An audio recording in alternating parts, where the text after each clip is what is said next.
왜 단순한 꿈을 해석 못했나라는 제목으로 하나님 말씀 증거하도록 하겠습니다. 믿음이 뭐라고 생각하십니까? 믿음은 한마디로 얘기하면 기다림입니다.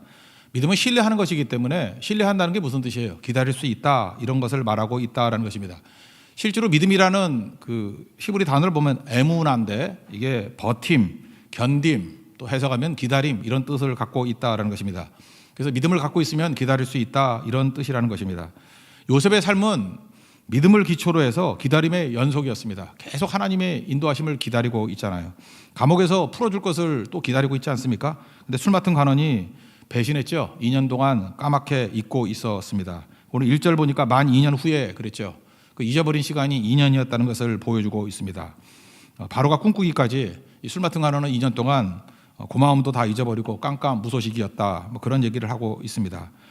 그래도 요셉은 하나님을 신뢰하고 기다림 놓치지 않았다, 그런 뜻입니다. 그러면 여기서 우리 중요한 게 이거예요. 믿음의 속성이 기다림이라 그러는데 기다리는 동안에 어떤 일이 벌어지느냐, 그런 게 중요합니다. 하나는 나를 통해서 변화가 나타나고 또 하나는 하나님의 변화입니다. 그러니까 내가 변화되는 거고 또 하나는 하나님이 일하고 계신다는 거예요. 이 두 가지가 있다라는 것입니다. 기다림의 시간은 어찌 보면 지루해 보일지 모르지만 그 요셉의 변화의 시간입니다. 기다림의 시간이 좀 답답해 보이지만 나 자신 같으면 나의 변화의 시간이라는 것입니다. 우리는 많은 순간 상황의 변화를 기대합니다. 근데 하나님께서 이렇게 기다리게 만든 이유는 상황은 하나님이 한순간에 변화시켜요. 오늘도 본문을 보세요. 한나절 만에 다 변화돼 버리잖아요. 그죠? 이렇게 노예였다가 총리 되는데 하루밖에 안 걸렸다고요. 그러니까 상황 변화는 하나님이 뜻하시면 순식간에 이루어진다는 것입니다. 그런데 왜 기다림을 주시느냐? 나의 변화는 좀 시간이 걸리기 때문에 그렇습니다. 나를 숙성시키기 위한 시간이 필요하다라는 것입니다. 요즘에 먹는 것들에 대해서 관심이 되게 많으신데 세계 최고의 식품은 어떤 겁니까? 발효식품입니다. 그래서 우리 식초, 요즘에도 뭐 아무 식초는 안 쓰대요. 어떤 집에 갔더니 발사믹 식초라 그래가지고 뭐 맛도 없는 것 같은데 되게 비싼 거라 그러면서 엄청 쳐줘가지고 먹기도 힘들었어요. 그죠? 근데 그게 왜 좋냐 그랬더니 이게 발효식초래요. 발사믹이라는 게 발효식초라는 거예요. 뭐 이런 거 그 그리스 같은 데서 많이 쓴다, 뭐 이렇게 얘기를 합니다. 오랜 시간이 필요한 거죠. 발효되는데 순식간이 될 수는 없잖아요. 시간이 필요한 게 발효라는 것입니다. 우리 장 속에는 미생물이 필요하답니다. 근데 이게 발효식품이 딱 들어가는 순간에 뭐 올리고당이라는 게 뭐 나온대요. 그럼 뭐 얼마나 좋은지, 이렇게 좀 뚝뚝하거나 뭐 피가 걸쭉한 사람들 콜레스테롤을 이거 제거해주고요. 그다음에 이제 균이 많지 않습니까? 항균 작용해주고 또 면역력 증강된다, 뭐 이런 얘기를 합니다. 그래서 장수 마을 이런 데 가보면 전부 다 발효식품 먹더라, 그런 얘기예요. 코로나 시대 아닙니까? 그래도 이상하게 동아시아 쪽에는 그렇게 치명률이 높지 않다 그래요. 한국도 그렇고 중국도 그렇고 일본도 그렇고 뭐 그런 얘기를 많이 해요. 근데 그중에 한국 사람들이 제일 강하답니다. 뭐 방역을 잘해서 그런 것도 있겠지만 많은 사람이 얘기하는 김치 먹어서 그렇대요. 그래서 따라서 김치 먹잖아요. 발효식품 중에 최고 아니에요. 된장 먹어서 그렇대요. 된장 엄청 먹고. 일본 사람들도 그 뭐죠, 그 콩 같은 거 나또라 그러나? 이거 발효식품이죠. 뭐 그런 거 먹고 그러잖아요. 요거트 먹고. 이 북유럽에 오래 사는 사람들 보면 다 요거트 먹고 뭐 불가리스 뭐 이런 거 먹고, 치즈도 일종의 그런 거죠. 이 발효식품, 식초 이런 거 말할 수 있죠. 다 특징이 무엇입니까? 오랜 시간 걸린다는 거예요. 하나님께서 우리 인생을 만들 때 필요한 게 뭐냐면 이렇게 발효된 인생을 만들기 위해서 그 발효된 인생이 최고의 인생이거든요. 기다리게 만든다. 그래서 오랜 시간 동안에 우리를 발효시킨다. 그게 기다림의 의미라는 것입니다. 베드로전서 5장 6절을 보면은 그러므로 하나님의 능하신 손 아래에서 겸손하라. 겸손하가 낮아지면서 기다리라, 그런 뜻이죠. 때가 되면, 이게 뭐예요? 때가 된다는 게 뭐예요? 하나님의 때죠. 그러니까 우리로 볼 때는 기다림이죠. 때가 되면, 기다리면 너희를 높이시리라. 그러니까 우리를 언제 높여준다고요? 안전하게 높일 수 있는 그때가 언제냐면 발효됐을 때, 기다렸을 때, 나의 변화가 있을 때 그런 일이 변화가 된다는 것입니다. 반대를 한번 생각해 보세요. 내가 변화 안 되고 상황만 변화가 된다 그러면 복이 되지 못합니다. 그래서 축복의 저주 그러잖아요. 어떤 사람이 이번에도 뭐 금주간에 나왔던 그 토픽 중에 하나가 뭐 몇백억인가 뭐 당첨됐다, 복권 당첨됐던 여자가 자살했다면서요. 하나도 내게 복이 되지 못한다는 거. 상황만 변화가 됐지 자기 자신이 변화가 안 되니까 그게 복이 되지 못하더라는 거예요. 못 견디더라는 거예요. 그러니까 하나님은 절대로 그렇게 만들지 않는다는 거죠. 밥을 할 때에도 기다림, 뜸이라는 게 있죠. 뜸. 요즘은 뭐 전기밥솥을 하니까 모르겠지만 뜸 들이는 거 이거 잘해야 되거든요. 그때 그 기다림이 있어야 온전하게 될 수 있다, 그런 얘기입니다. 말씀을 듣고도 스며드는 시간이 필요해요. 말씀 한번 딱 듣고 그냥 가는 게 아니라 말씀을 반복해서 들어야 되는 이유가 뭐냐면 말씀이 내 인생 가운데 이렇게 스며드는 거예요. 스며드는 거. 염색도 그런 거 아닙니까? 염색이나 발라놓고 한 1, 2분 있다 끝나면 얼마나 좋겠어요. 근데 뭐 시간이 있게 하잖아요. 뭐 어떤 건 30분, 어떤 건 빠르게도 뭐 10분 이상은 있어야 되는 거 아닙니까? 이유가 뭐예요? 스며드는 시간이라고요. 그러니까 뭐든지 제대로 되려고 그러면 시간이 필요한 것입니다. 하나님이 일하시는 건 순식간에 되지만 나의 변화는 시간이 필요하다는 거예요. 그래서 이게 말씀이 스며드는 시간, 또 하나님이 성장하게 만드는 그런 시간이라는 것입니다. 반면에 우상숭배적인 믿음의 특징이 무엇입니까? 기다림이 없어요. 기다림이. 무당 찾아가 보세요. 점쟁이 찾아가 보세요. 다 당장에 당장. 이 부적만 붙여봐 이런다고 그죠? 이 500만 원짜리 부적만 붙여봐. 뭐 푸닥거리 한번 해봐. 그럼 뭐 당장밖에 당장. 그러니까 이유는 뭐예요? 당장 내 욕심과 두려움 피하는 것을 채우기 위해서 당장 된다라는 거예요. 다 가짜라고요. 당장 안 됩니다. 하나님께서 인격적으로 우리를 다루시기 때문에 어떤 때는 믿음 가지고 있을 때 하나님을 신뢰하면 기다림을 통해서 하나님이 원하시는 모습으로 나를 만들어 가신다는 것입니다. 예수님께서 사역하실 때도 그랬어요. 예수님 고향에서 뭐 베세다, 뭐 고라신 이런 데서 뭐 기적을 많이 행하셨지 않습니까? 그때 믿지 않았어요. 그때 그러잖아요. 이런 기적들을 두루와 시도에서 행했으면 제 가운데 회개했을 거라고. 그러니까 기적과 이렇게 눈에 보이는 것들을 통해 가지고 변화된 사람이 거의 없다고요. 반면에 사마리아는 어떻습니까? 요한복음 4장에 보니까 사마리아 여인이 가서 말씀을 막 증거했어요. 그리고 예수님 찾아와 가지고 좀 며칠 머물라고. 그래서 예수님이 말씀 증거하셨습니다. 41절 보니까 예수의 말씀으로 말미암아 믿는 자가 더욱 많았다. 그리고 거기 있는 사람들이 그 사마리아 여인에게 뭐라고 얘기하는지 아십니까? 내 말로 이남이 아니니 이는 우리가 친히 듣고 그가 참으로 세상의 구주신 줄 알게 되었다. 전도를 통해서 예수님께 갔죠. 갔더니 예수님 말씀 듣고 예수님 만나고 난 다음에 진짜 세상의 구주인 줄 알게 됐다라는 믿음을 갖게 됐다는 것입니다. 그러니까 사마리아 여인도 마찬가지죠. 양물이 개예요. 내게 와서 들으라가 아니라 그냥 그가 하는 일은 그겁니다. 예수님께 가라는 거예요. 양을 몰아가지고 예수님께 몰아간 거예요. 예수님 만났더니 다 변화가 되더라는 것입니다. 이게 진짜의 변화예요. 그러므로 우리가 기다림을 통해서 어떤 때는 환난과 고난을 통해서 시간이 쭉 길게 나가는 이유가 무엇이겠습니까? 예수님 만나라는 거예요. 하나님 만나는 시간이 되면 내가 변화가 된다는 것입니다. 그릇이 된다는 거예요. 이게 기다림의 의미라는 거. 그런 의미에서 요셉의 감옥에서의 2년은 헛된 세월이 아니었다는 것입니다. 그가 하나님의 말씀 안에서 스며드는 시간, 또 발효되는 시간, 그가 변화되는 시간이었다는 것입니다. 혹시 오늘도 우리 고난 가운데, 이 답답한 가운데 계신 분 계십니까?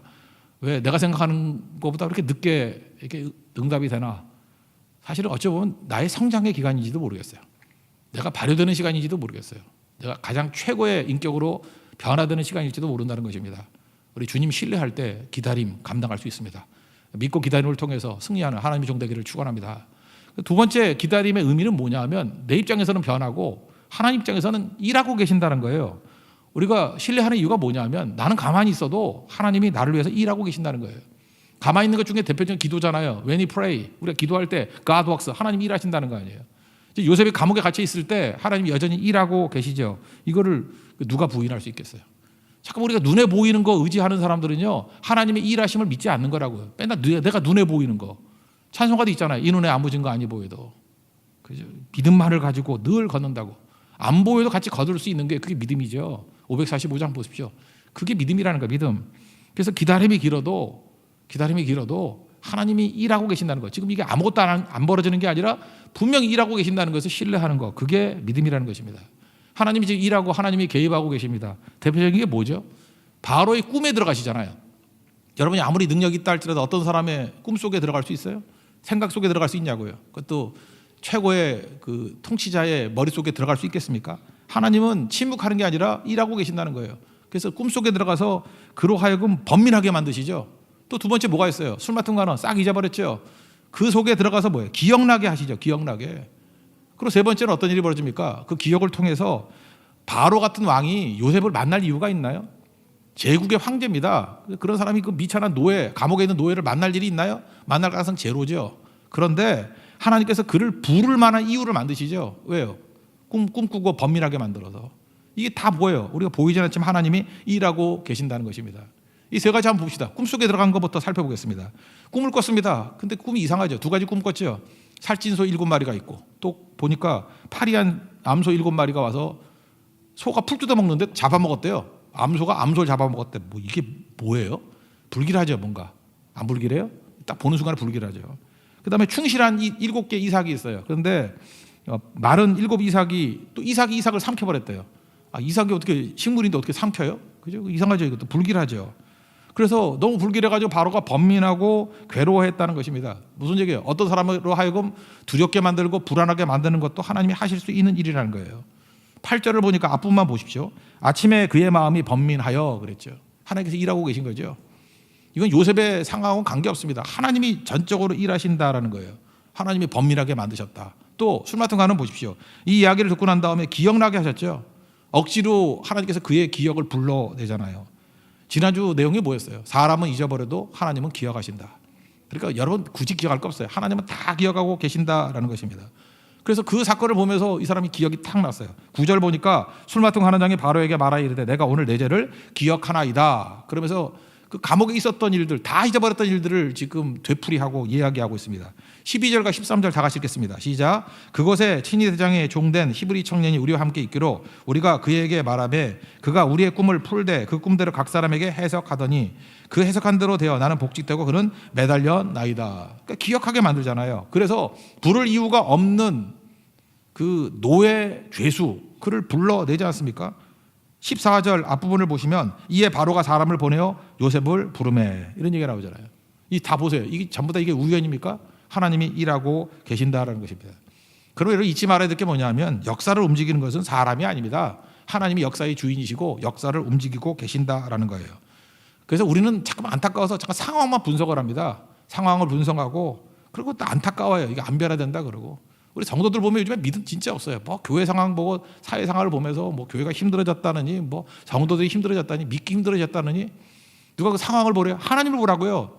괴로울 때 주님의 얼굴을 바라보십시오. 주님의 뜻이 무엇인지 주님이 어떤 약속을 하셨는지 주님께서 어떻게 이끌어 가시는지 그걸 보면 풀립니다. 상황 보면은 꼬이고요. 예수님의 얼굴을 바라보면 풀리기 시작한다라는 거예요. 왜? 예수님이 말씀하신 게 있거든요. 약속하신 게 있거든요. 그대로 일하실 것이기 때문에 그렇다는 것입니다. 그래서 역사는요 뜻으로 봐야 돼요. 뜻으로 본 역사. 뜻이 뭐예요? 하나님의 뜻으로 본 역사가 될 때 제대로 풀리게 된다는 것입니다. 모세와 바로 한번 보십시오. 당시에 역사의 주인공이 바로 왕 같지 않아요? 왕이 절대 권력이 있잖아요. 근데 주의 뜻으로 보는 역사를 보면 주인공이 누구예요? 모세죠. 모세를 중심으로 바로는 엑스트라입니다. 그렇게 움직여가고 있다라는 거예요. 잊지 마십시오. 항상 이런 식으로 이끌어간다는 거예요. 강대국의 소멸 그 분석해 보세요. 망하지 않을 나라가 망했어요. 역사를 보면은 바벨론 갑자기 망했어요. 갑자기 하루아침에 망했어요. 그죠? 그 아들하고 해가지고 하루아침에 망해버렸다고. 망할 이유가 없어요. 그래서 미스테리예요.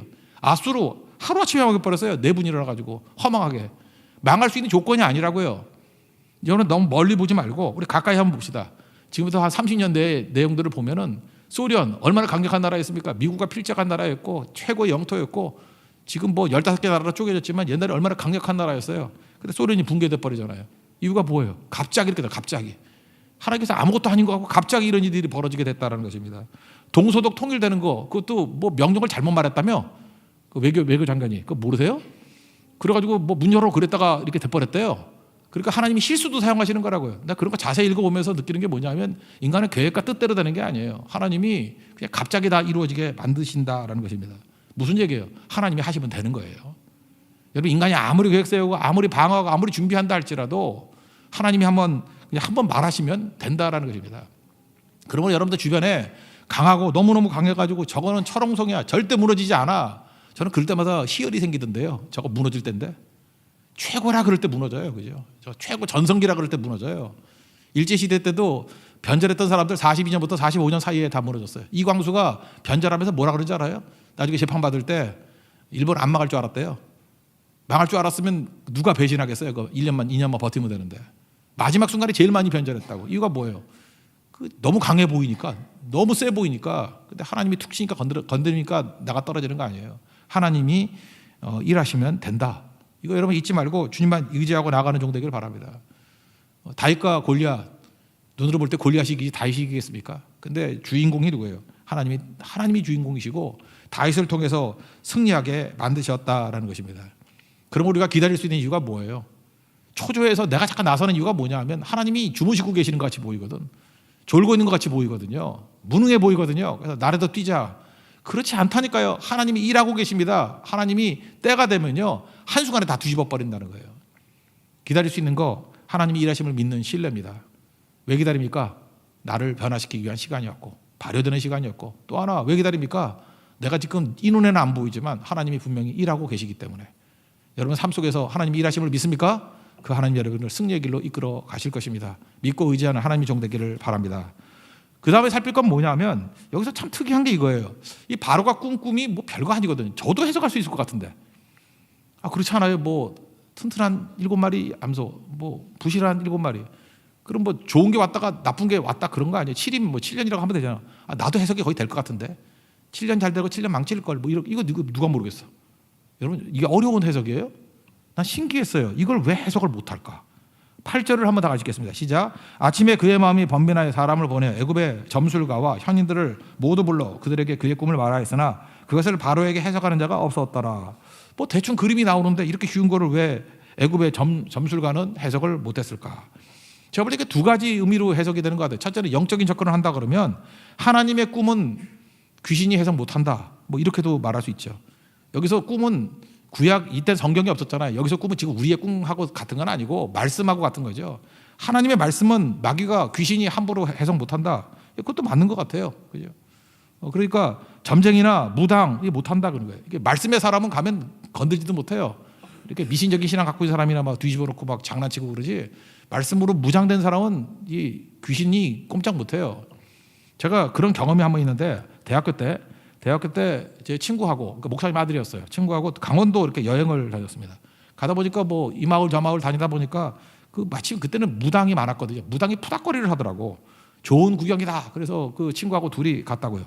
그 진짜 작두 타는 그런 무당이었어요. 작두도 있고 막 작두 타려고 그랬어요. 근데 저하고 그 목사님 아들인 그 친구하고 쫙 쳐다보니까 무당이 그러더라고. 우리 쳐다보면서 나가 그러더라고. 예수쟁이 나가 그러더라고요. 말도 안 했는데 능력 있어 걔가. 그죠? 예수님한테 나가래요. 나가 안 된다. 우리 친구하고 둘이 나오면서 얼마나 뿌듯했는지. 그죠? 귀신도 알아보고 있잖아요. 그죠? 우리를. 그죠? 뿌듯했습니다. 그러다가 둘이 서로 싸웠어요. 서로 자기 때문에 나가라.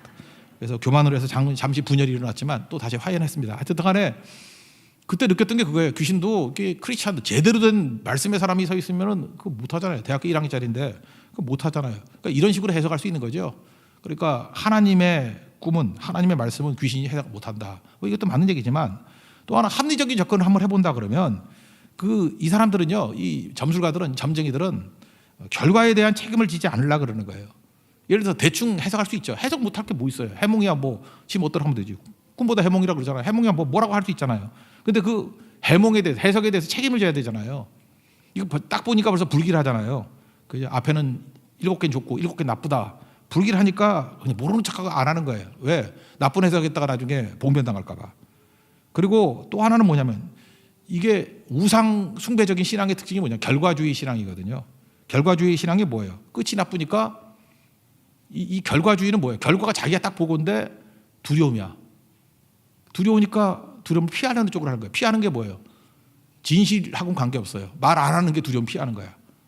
만약에 이걸 말해가지고 무슨 뭐 돈을 받거나 뭐가 좋은 게 돼. 그럼 욕심이죠. 욕심이 있으면 돈 생긴다 그러면 또 그거 한다고.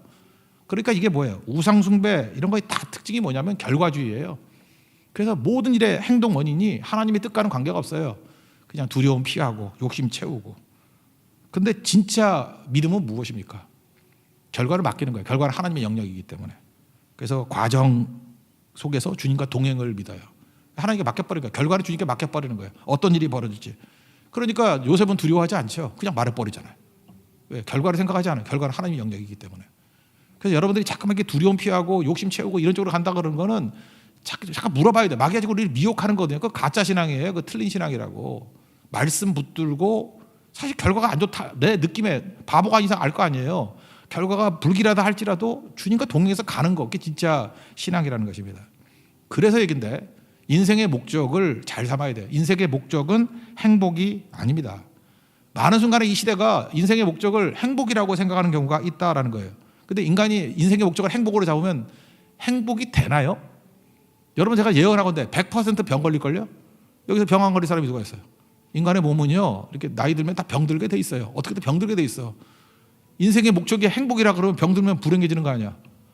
그럼 이걸 목적으로 삼는 건 100점 100패지.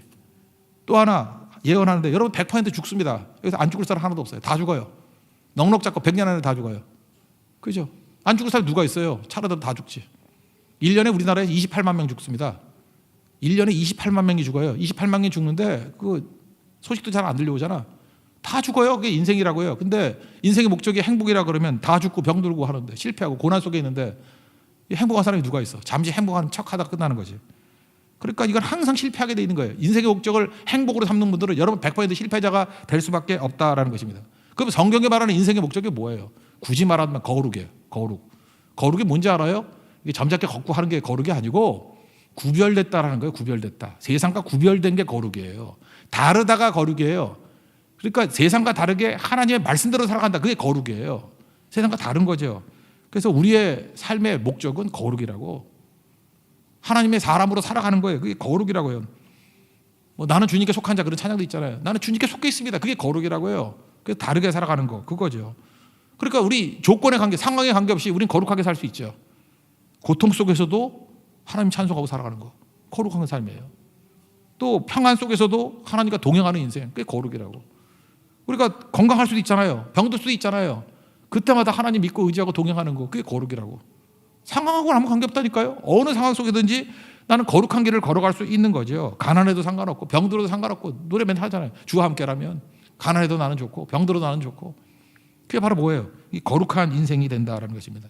근데 애굽의 점쟁이들 뭘 못했어요? 이 점수가들이 이걸 못하는 거야. 이거를 거룩을 못 사는 거예요. 이 사람의 목적은 행복이거든. 결과가 보이거든. 말했다가 손해야. 혹시 잘못 말했다가 결과가 나쁘면 난 죽을 수 있어. 말 안 하는 거죠. 그러니까 뭐예요? 돈 생기고 두려움할 때 남 협박할 때나 나이롱 신자들한테는 막 협박하는 데는 능력 있게 팍팍 뛰다가 진짜 나타나면 깨갱거리고 도망치는 게 가짜들이에요. 왜 그렇죠? 이거는 뭐예요? 거룩이 인생이 아니라 행복이 목적이기 때문에. 행복이 목적인 신앙을 기복신앙 그러잖아요. 기복. 그러니까 문제가 되는 거죠. 하나님께서 우리의 인생을 뭐 그렇게 업앤다운이 있게 만드셨잖아요. 왜? 사명 이루려고 그러면 고난이 있는 거죠. 예수님이 뭐 평탄한 게 목적이라 그랬어요? 아무든지 나를 따르거든 자기를 부인하고 자기 십자가 지고 따르라 그랬지. 근데 뭐 자기 십자가 지고 자기 고난 뭐 이런 게 뭐 별 중요한 거예요? 사명 이루면 된다 그 얘기 아니에요? 예수님 마지막에 다 이뤘다 그러는 거지. 평탄함이 목적은 아니었잖아요. 우리도 마찬가지예요. 길지 않은 인생, 하나님 앞에서 아름다운 인생, 영광스러운 인생, 사명 다 이루는 인생 그렇게 살아야 되는 거 아니겠습니까? 법의학자라고 있죠. 그 유성호 교수라고 요즘에 뭐 이분이 굉장히 많이 강의도 하고 그러시는데 이분은 자기가 스스로 이제 부검 많이 하잖아요. 죽은 사람 시체 부검. 그래서 이 사람이 자기 별명이 있대요. 보통 때는 만나기 힘들대요. 죽어야 만날 수 있는 사람. 그게 별명이래요. 그러니까 자기는 살 때는 잘 못 만나죠. 죽으면 만난대요. 왜냐하면 부검하니까. 이 사람이 이렇게 얘기를 해요. 우리나라 28만 명씩 죽는데 그러니까 여러분 코로나로 죽은 게 지금 2년 가까이 2,300명 죽었거든. 그러니까 1년에 한 1,000명 정도 죽었어요. 그러니까 사실 그 세 마리 피지.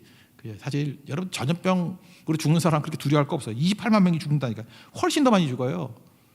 근데 뭐예요 이게? 믿음이 없어서 멘탈 때문에 죽는 거예요. OECD 국가 중에 자살률 1위였어요. 우리가 1위 계속. 근데 작년인가 1위를 놓쳤어. 강적이 나타났어. 리투아니아 라고. 여기 더 죽어. 한번 연구해봐요. 리투아니아 한번 연구해봐요. 왜 죽나? 나는 잘 모르겠어요. 그래서 우리가 2등이 됐어요. 다행히 2등이 됐어요. 이유가 뭔지 알아요? 다 특징이들이 뭐냐? 우리가 언제부터 자살률이 높아진지 알아요? 인생의 목적이 행복이야. 그때부터요. 내 인생은 나의 것이고 인생의 목적이 행복이야. 행복이야. 큰 집에서 좋은 차 타고 잘 먹는 거야. 행복이야. SNS에 행복한 모습 보여주는 거야. 그럴 때 자살률 1위였다고요. 계속 그 길로 가실 거예요? 우리 인생의 목적 행복 아닙니다. 거룩이 돼야 된다라는 거예요. 유성호 교수가 했던 그 예 중에 하나가 그거예요. 어떤 20대 자매 이야기인데 보육원에서 자랐습니다. 그러니까 고아원이죠. 입양됐다가 한번 입양됐다 파양됐어요. 파양이라는 게 뭐냐면 집에 다시 돌아온 거예요. 고아원으로. 보육원으로 돌아온 거예요. 이거 뭐냐면 아이가 태어났다고. 요즘에 이거 안 되는 걸로 알고 있는데 아이 태어났다고 또 다 돌려버렸어요. 옛날에 됐는가 봐 이게. 그걸 2번 경험했대요. 그러니까 얘는 몇 번 버린다는 거죠. 부모님 돌아가셔서 보육원 갔을 때 한 번 버림받음을 크게 느꼈을 거고 파양 1번, 2번, 또 파양 3번. 뭐 상처 투성이었겠죠. 파양을 어떻게 2번 당할 수 있나. 그리고 보육원은요, 고아원은 고3 되면 나가야 돼요. 18세 이상은 나가야 돼요. 그러면 아무 연고도 없는 애가 고등학교 졸업하고 나가면 어딜 가겠어요. 그러니까 바로 결혼했죠. 혼자 못 사니까. 남자 대충 만나가지고.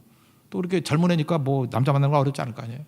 남자 만나가지고 뭐 결혼했는지 안 했는지 모르지만 아이를 낳네요. 그리고 또 되게 이럴 때 만난 남자는 나쁜 놈이잖아요. 그죠? 또 임신시켜놓고 도망을 쳐버렸네요. 그래서 혼자서 이 아이를 키웁니다. 자기가 고아로 자랐기 때문에, 보육원에서 자랐기 때문에 그 부모 없는 아이의 살로 그러면 알잖아요.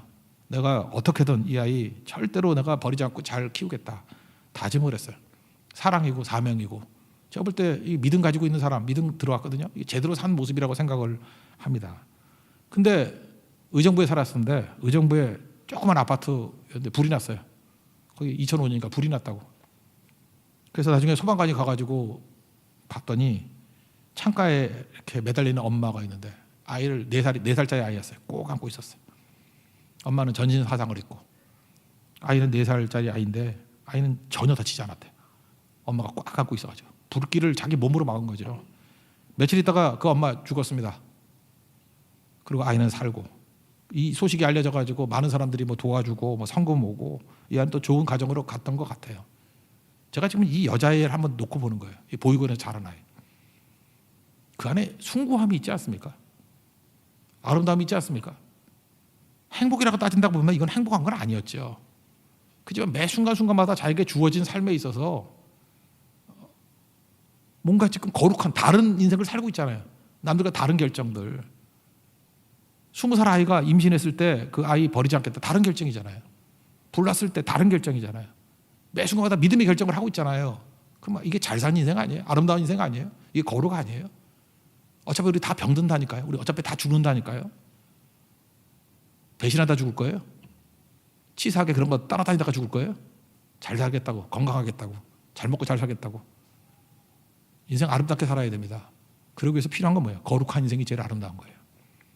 하나님 말씀에 의해서 이렇게 다른 인생 사는 거, 그거보다 아름다운 인생은 없다라는 것입니다. 하나님 앞에서 이런 길을 걸어갈 수 있는 믿음의 종 되길 바랍니다. 그래서 이 애굽의 점쟁이들, 이건 이런 걸 따라가는 거 우리를 하여금 진짜 비참하고 초라한 인생 살게 만드는 거고, 하나님 말씀 붙들고 말씀의 길, 사명의 길을 간다 그러면 그것이 어떤 길이든지 아름다운 인생이 될 수 있다라는 것입니다.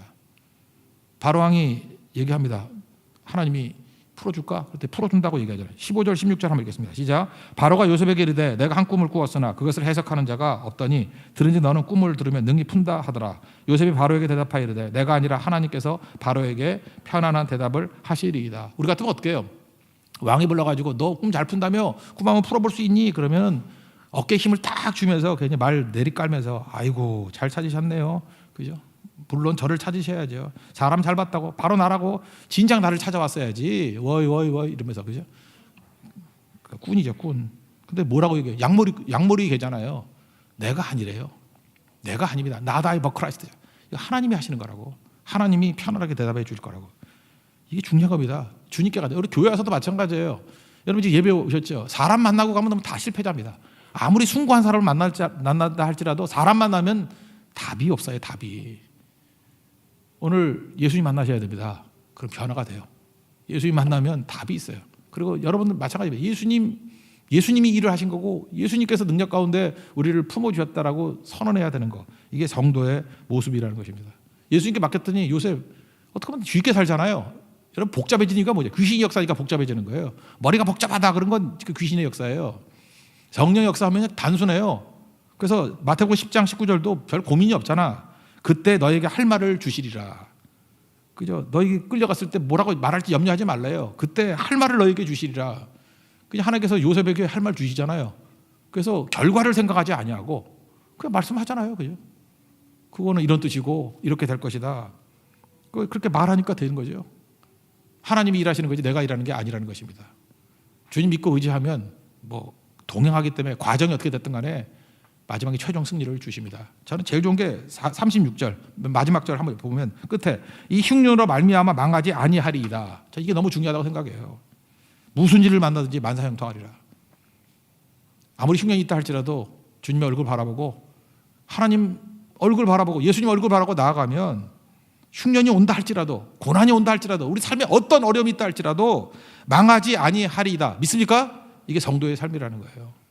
항상 주와 동행하는 주님께 속한 자들은 믿음의 종 되기를 바랍니다. 요약하면 믿음은 기다림입니다. 내가 변화되는 시간, 내가 발효되는 시간, 또 느끼지 못하지만 하나님이 일하시는 시간이에요. 뭘 걱정해요?